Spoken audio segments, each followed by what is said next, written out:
कल्पना करा की भारताचं संविधान नसतं तर काय झालं असतं. तुम्ही काहीतरी बोलले आणि तुम्हाला लगेचच तुरुंगात टाकलं असतं. तुम्हाला कुठल्याही प्रकारचा कोणताही अधिकार दिला गेला नसता. सगळीकडे राजे महाराजे यांची मनमानी चालली असती. त्यांना न आवडणारं असं काही तुम्ही बोलले असते तर लगेचच तुम्हाला तुरुंगात टाकलं असतं.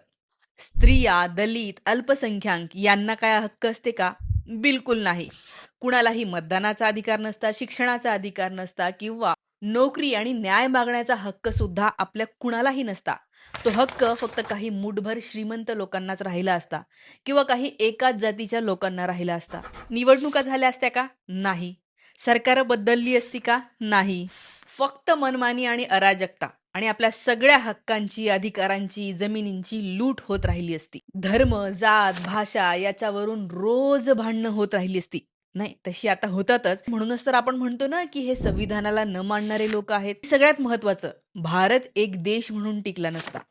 ह्या संविधान हे पहिलं पुस्तक आहे ज्याने असं म्हणलेलं आहे, इंडिया दॅट इज भारत. हा पूर्ण भारत. मग हा कोणत्या कोणत्या राज्यांनी बनलेला आहे हे सुद्धा आपल्या संविधानाने सांगितलं.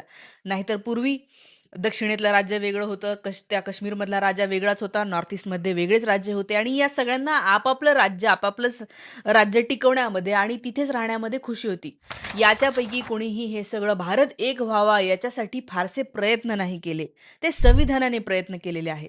सुदैवाने 26 नोव्हेंबर 1949ला डॉक्टर बाबासाहेब आंबेडकर आणि अनेक लोकांनी अपार कष्ट करून तयार केलेले हे संविधान आपण भारताला अर्पण केलेलं आहे, जे तुम्हाला आणि आम्हालाही स्वातंत्र्य, न्याय, बंधुता, हक्क यांची हमी देतं. त्यामुळे जे संविधान आपल्या सगळ्यांना स्वातंत्र्य देतं, आपल्या सगळ्यांना शिक्षणाचा हक्क देतं, ह्या संविधानाचं संरक्षण करणं ही आपल्या सगळ्यांची जबाबदारी आहे. याचं संरक्षण केलं तरच भविष्यामध्ये भारत टिकणार आहे. जय हिंद.